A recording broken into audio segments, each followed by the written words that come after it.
Kind of a tight space back here. You guys are stuck on the stud wall behind me.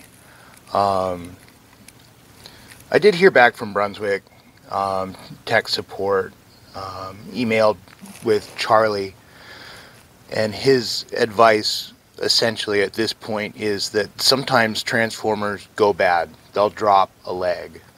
There is a resistor in each one of these windings for each tap. And they're pretty cheap and they're replaceable if you know how to do it, and that's great. I might do that, but the issue right now is, why did 2 transformers go out with no real reason? And I think for me, out of an abundance of caution, I'm going to replace the transformer with a known good one, but I'm also going to replace this CPU board just to kind of cover all of my bases, because I will be leaving in a couple of days, and I won't be around if something were to happen. I have to make a return trip to Montana to do some lane machine tune-ups, or, well, 1 lane machine tune-up. I was scheduled to do 3 in 3 days. I got the 2 big centers done, but the 3rd center didn't get their parts order on time due to bad weather wherever the parts order was supposed to ship from. So in order to get them taken care of, I'm going to be making a return trip. Didn't really want to, but at this point, you know, I've made the commitment to them that they would get a lane machine tune-up. So they're going to get a lane machine tune-up. Anyway, rambling again. Covering all the bases. There might be something on this CPU board at fault that could be damaging the transformer.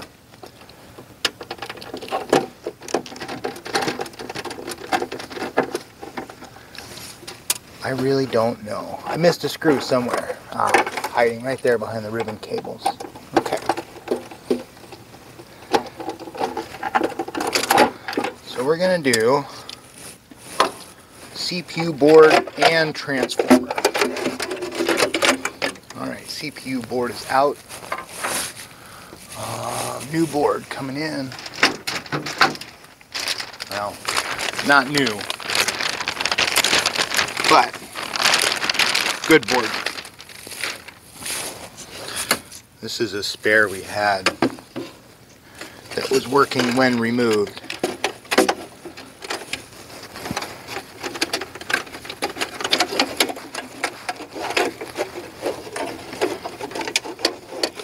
Pro tip: when you get new electronics in, it would be wise to install them to guarantee that they function. And the one that comes out as a known good spare becomes the one that lives on the shelf. Get in there. Thank you.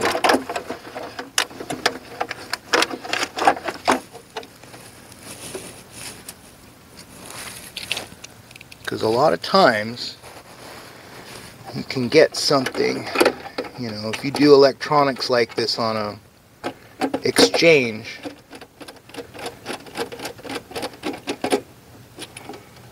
there could be something that somebody missed when they were making a repair on this board.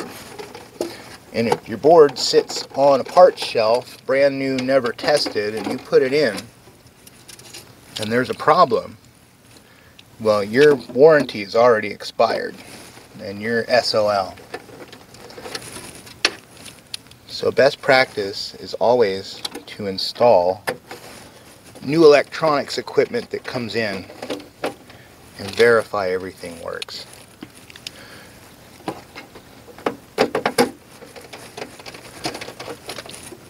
I'm going to thread all the screws in first, and then I'm going to torque everything down.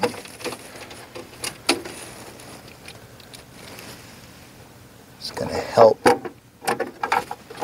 ensure that all of the screws have room to fit in.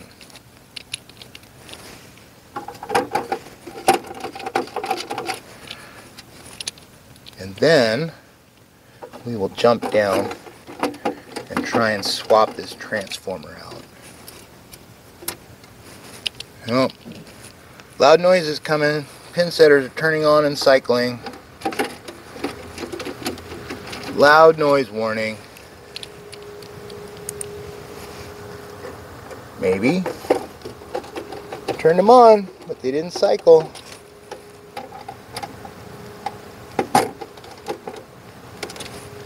It's Monday, everything moves a little slower, I guess.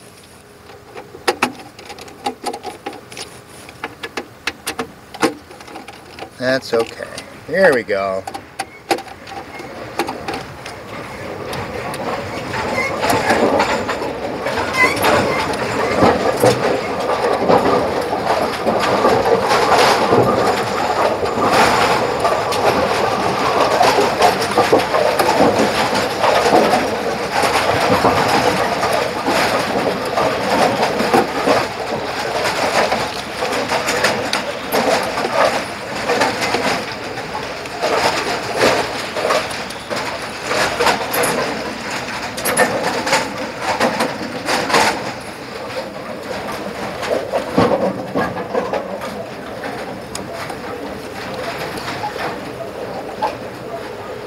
Alright, now that the loud noises are over, I'll start talking again. You want to be aware of these little pins on this board. It's easy to bend them. If you're going fast, you can fold a pin over and not even know it. And all of a sudden, stuff doesn't work right. And you're going to try and take you a million years to figure out why. I've seen it happen. I've had somebody swap this board out and fold one of those little pins over, and the machine just ran super weird. Yeah. So take your time. Do it right. If you don't, you're going to do it twice. Alright, CPU board is swapped out. Let's move down to our transformer and the high voltage board. So what we want to do on the high voltage board, we're going to replace the transformer that's on our right hand side. We're going to unplug the high voltage tap off of the circuit boards. So there's black, and then up here on, what is it, J25, we have black and yellow. Okay, black and yellow is removed. And then on the unused transformer tap, we've got black and red on the circuit board. Black and red doesn't go to anything, it just holds the unused taps out of the way. If we were running like 480 incoming voltage, we would use red instead of black and yellow on the board. So black and red is our unused tap. And then we've got another black and white that's taped off, and then a solid black. So that's our primary side. Our secondary side is already unplugged. We did that earlier. The fun part is accessing the screws. They go up from the bottom into the board. This could go easy, this could go hard. Hopefully we're on easy mode now. Well, the front screws are always going to be easy.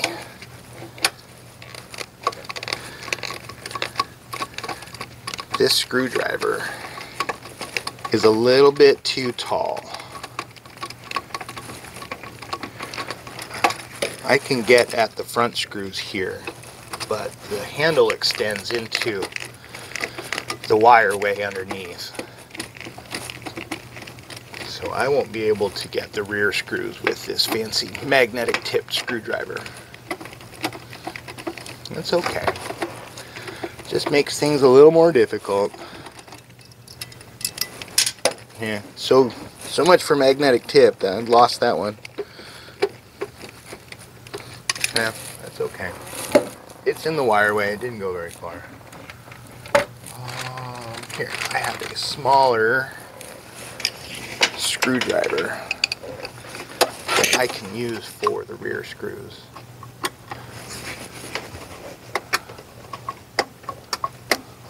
There we go. Oh, maybe. I lost it. Come on. I gotta find it again. Nope. Yeah, we're on the struggle bus again. Things were going so smooth. Might be busy today. Phone's making a lot of doo-doo-doos. Alright. Our rear inboard side screw is coming out. This is the most difficult one. I know, somebody's going to ask, like, why don't you just change the whole Nexgen box out? Well, I could, but that would be too easy.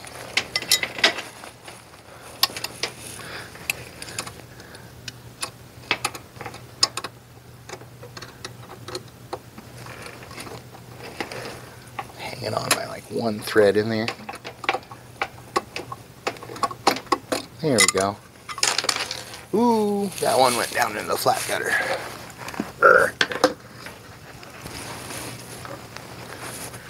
Put that somewhere where I'm not going to lose it, hopefully. Alright, last screw.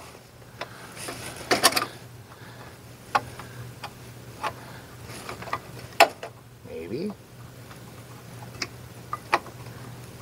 I'm asking nicely for you to come out, please. There we go.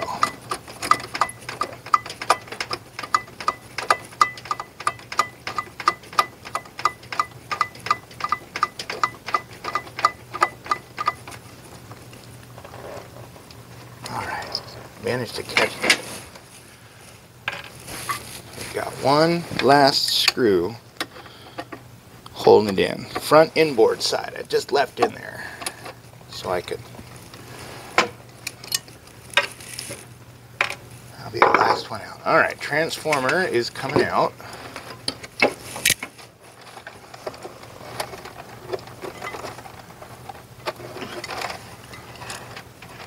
You know, I've never met Charlie in person.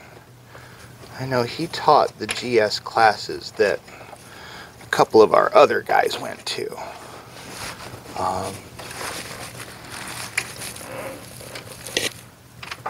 I guess he was out of town when I took the GS pin setter class. Alright. New. Well, it ain't new. It's going back in its home. That's okay. Transformer coming in.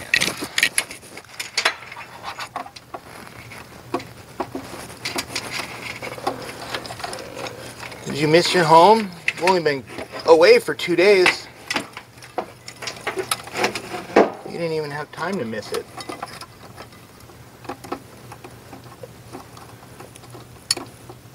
So we've metered the yellow tap leads on the secondary for this one, and they tested good. So this will run, but I guess my concern is that, you know, for how long? Are we going to get another 24 hours out of it, or is this going to be a permanent fix? I'm hoping permanent fix, and then what I'll do I'll open up that other transformer again and see if I can get a resistor value and order some resistors and maybe do a repair on that transformer rather than purchasing more new transformers. Get a bigger bang for your buck. If we can repair it, that would be fantastic. Alright, got our wires in. Let's grab. Ooh, don't go anywhere, transformer. It's slipping, falling down.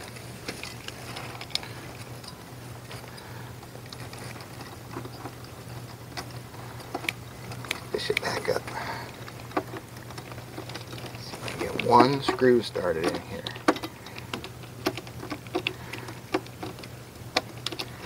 Please. There we go. It's coming in.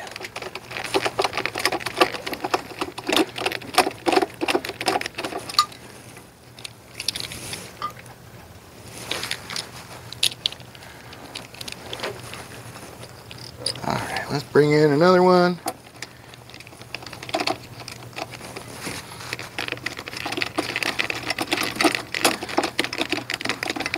Alright, we've got two started, but we need to pull a little bit of, there's some extra wire slack sticking out in here, and I don't want that getting pinched.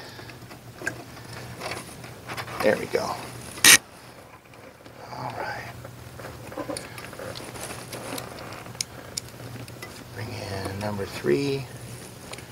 It'll be rear outboard side.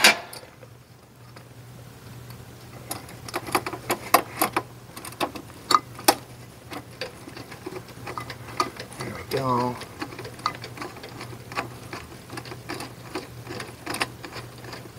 And the last one is going to be in the wireway somewhere. See if I can get eyes on it. Yep, there we go.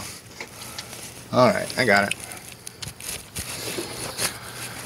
Alright, rear inboard side. Please, please, please go easy.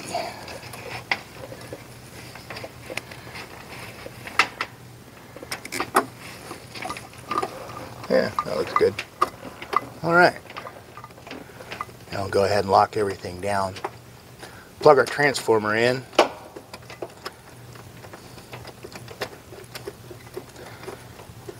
I know it'll run, but the question is going to be, you know, are we going to make it another 24 hours and have this thing fail again? I hope not.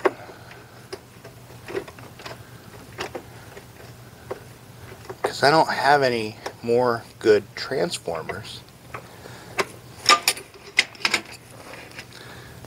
It's, yeah, I don't like the uncertainty of, well, sometimes transformers fail. And that might be true, I'm sure. But I'd love to know why the transformer failed. And if there's anything that can be done to prevent it from failing again. It's kind of my worry at this point. If I'm getting on a plane to go to Billings Wednesday and this thing craps out, what do we do? What are the options? There really aren't any at this point.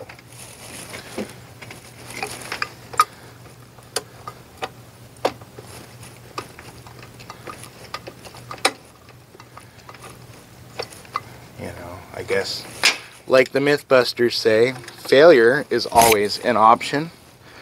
Oh, I got more pinched wires. We gotta back some of these screws off. Yeah, the primary side has some pinched wires.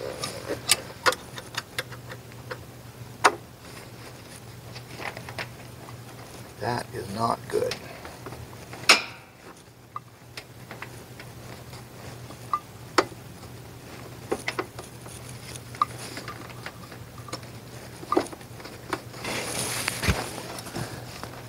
No. Gotta undo the other screws in order to get this some wiggle room. Yeah.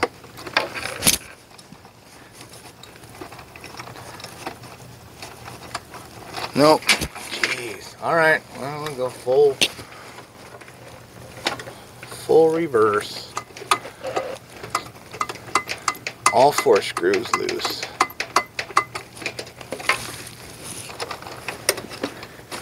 Even still, not enough room. Well, at least we caught it early. We can correct this issue easy now instead of the hard way down the road.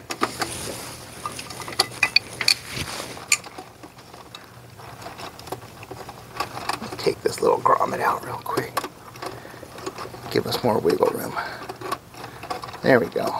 Alright, everything's clear down there now.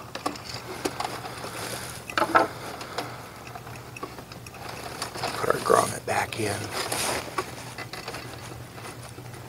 I don't want to have any chafed wires or anything shorting out or rubbing out to ground. That would be not awesome. Alright, now we can tighten everything back up again.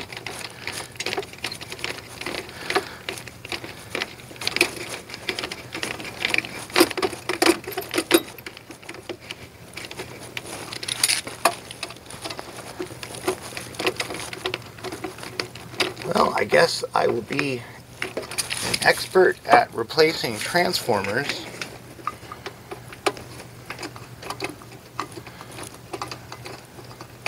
Had a lot of practice now.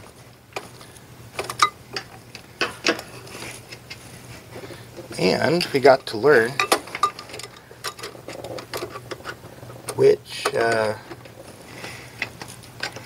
how these taps are set up and how to test when a tap drops out.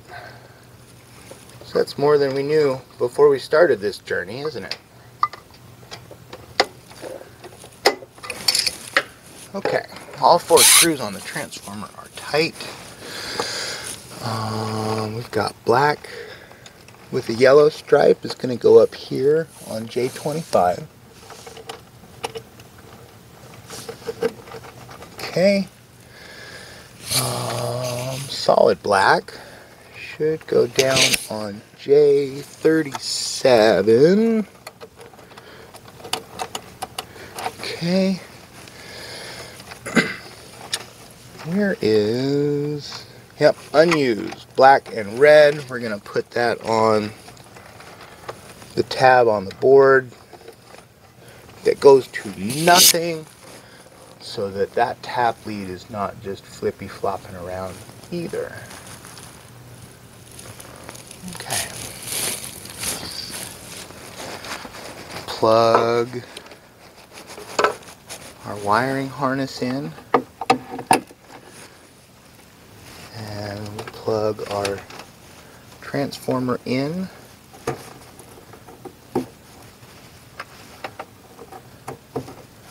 Okay.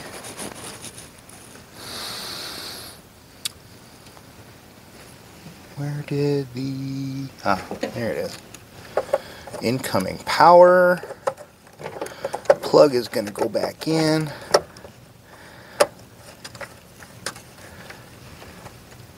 E-stops. Releasing E-stop. Cool.